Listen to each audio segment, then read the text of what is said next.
Karine. A couple questions on unrelated subjects. First, there's been some reporting by my colleagues in the British press that His Majesty King Charles would like to visit his grandchildren in California and could do so in conjunction with a state visit.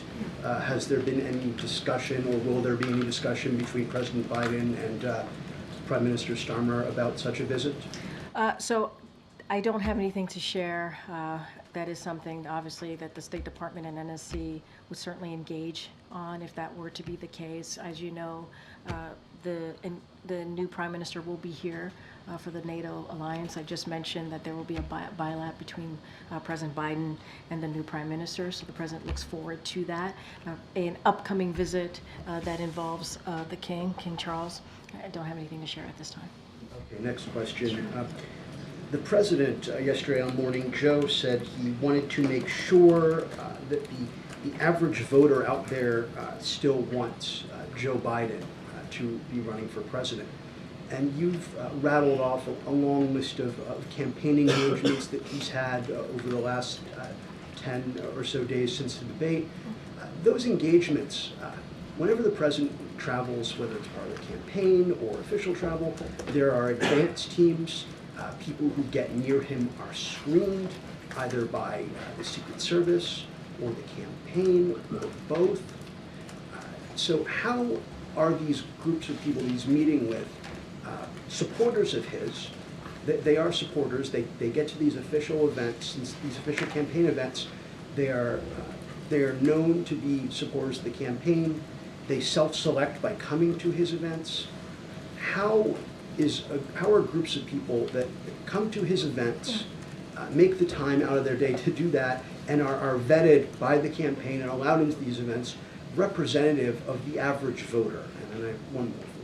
So look, I'm going to be really careful because you're asking me a political question. You would have to talk to the campaign on how the process works, right? No, wait. Give me a second. Give me a second. On how that process works, on who's at these campaign events. So I just want to make that clear because I have to say that from here and make that clear. I would remind you that 14 million people, this is something that I can talk about, voted for the president in the primary. That's 87% of the vote. That matters. Those numbers matter. So that is kind of a reality, a data point that matters as well. And so I'll just leave it there. But I think it does matter. I hear the question that you're asking. He's still engaging with everyday people. He's still hearing directly from them. They're still sharing information, sharing how they feel, sharing how they see the future of his presidency, and I think that matters as well.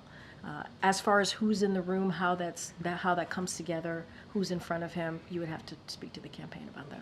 Last thing, you've described his engagements with Dr. O'Connor on a regular basis as check-ins. That's what you described him having after the debate, a check-in versus an exam. Can you elaborate on what the difference is between a check-in and an exam? At these check-ins, does Dr. O'Connor or another staff member take the president's vitals or anything like that? So I've talked about this on Friday. They're verbal check-ins with the president. They check in. As the president's exercising, that's usually how this happens. And they're not a medical exam. I've said this already. I've cleared that up. They're not. It's not a physical. It is a verbal check-in that the president does multiple times with his doctor. It's normally as he's working out. Does anyone from the medical unit take the president's vitals on a regular basis? What I can tell you is he gets regular check-ins. He does regular check-ins a couple times a week with Dr. O'Connor, and that is for his doctor to decide on. That is not something that I can speak to from here. Go ahead, Karen.